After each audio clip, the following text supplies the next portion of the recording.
only two.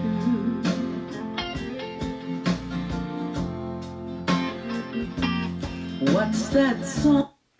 So hi, I've been invited to talk about the different monitoring possibilities in Studio A. I have a saying, speakers are like women.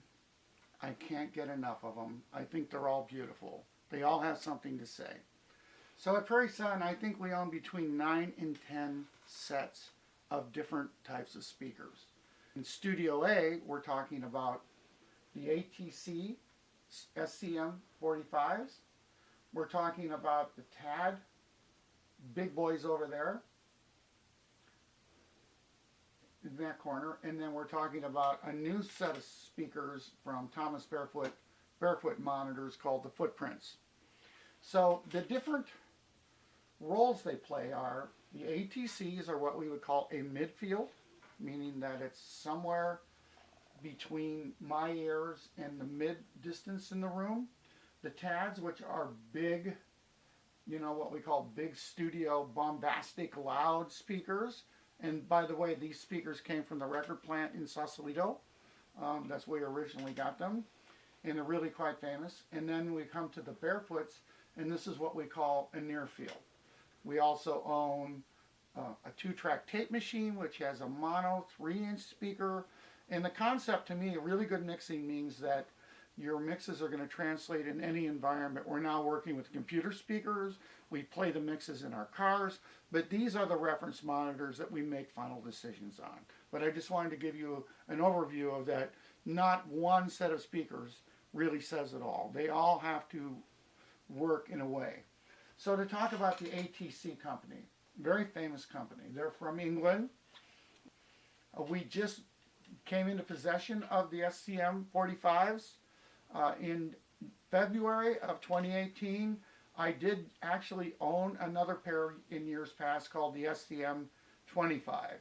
The reason that we love the SCM-45, this particular model, is because they have more woofers. They have the classic ATC mid-range, and they have a new tweeter. And these speakers are used by Joe Ciccarelli, they're used by Mark Needham, all people that I've admired, and some of these people I've worked with. The other thing about the mid-range on an ATC is they're extremely revealing, and the stereo soundscape, the front to back and the left to right sound that you get from them is really quite remarkable. Here, let's take a listen.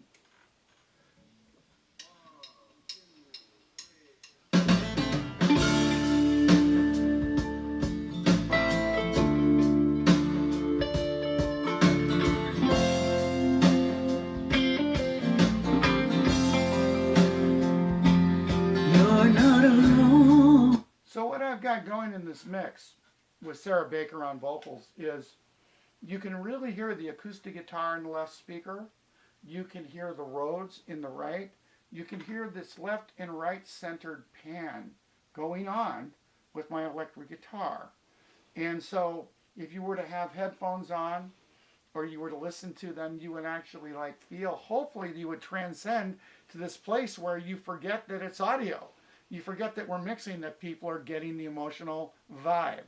And these speakers are very, very revealing, and they're also warm. So we're very excited to own the ATC, and we really want to thank Brad for his help in letting us get them. The next set of speakers we want to talk about are the classic TAD. It's called the TSM-1. Now the TSM-1s, which we got from the record plant, are very famous in that it's not so much you've got these big woofers. Look at the horn. The horn has, I don't know, 70 or 90 different veneers of wood.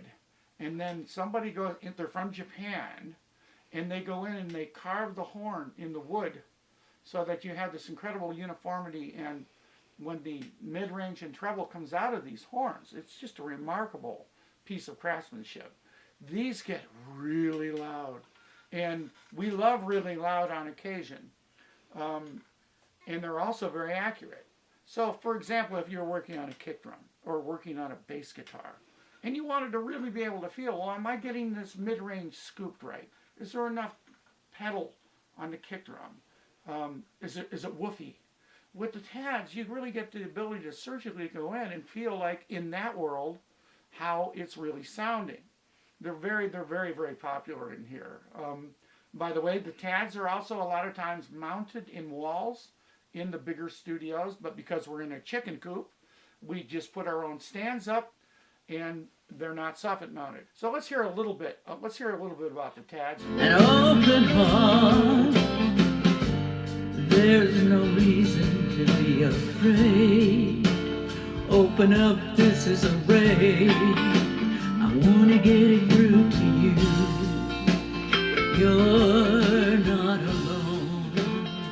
So that's a pretty good example of what the TADs can do. I'm not supposed to do this, but sometimes we open the door up and we go out in the parking lot, and it might be known that we turn them up really loud, and from 100 feet away we get to listen to our mix because we want to see how's it translating on a big old tarmac parking lot.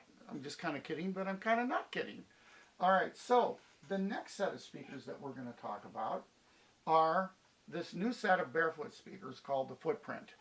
And I'm using the Footprint, very interestingly, in the mode of a near field monitor.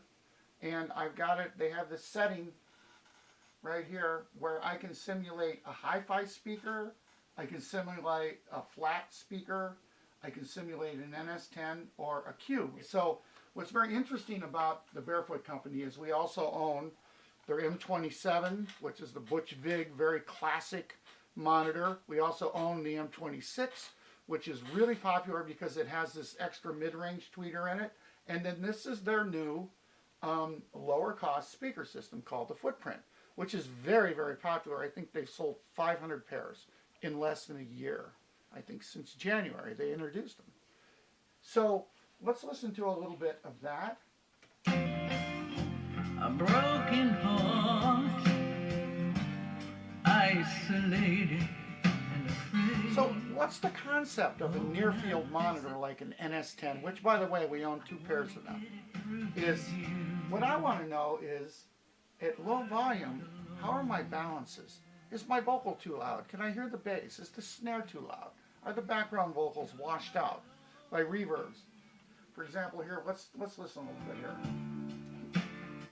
That's the Cube. You hear us all? So imagine that would be a 3-inch mono speaker, right? If I put my board in mono, there you go. Or what we just started with, the NS10, boom. A broken heart, Right? isolated. This is flat, which is a great sounding monitor, by the way. I recommend this speaker. Wanna get it through to you. And then we go to hi-fi. You're not alone. Back to flat. Back to NS10 simulation. Back to Oratone Q.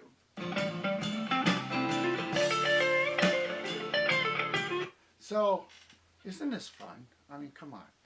Come on. If you love gear, we all love gear. That's why we'd be watching this video. So, to kind of coalesce what we've talked about, when you get into a mixing session, we're here 8, 10, 12, 14 hours a day. And so, you know, studio monitors can induce ear fatigue.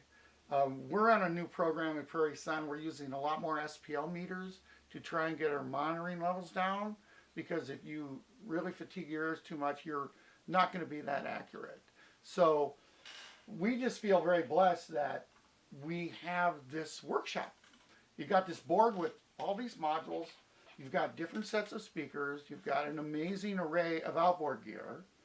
And you got a team and a bunch of buds who are going to listen to your work and give you feedback. I will tell you one thing I have learned is that at the end of the day, and I think I really killed it and I got this awesome mix, I leave it set up, I come back in the morning, I use earplugs in the morning, and I fast with my ears until I come to work. I pull the earplugs out, I come in, I bring up the NS10s,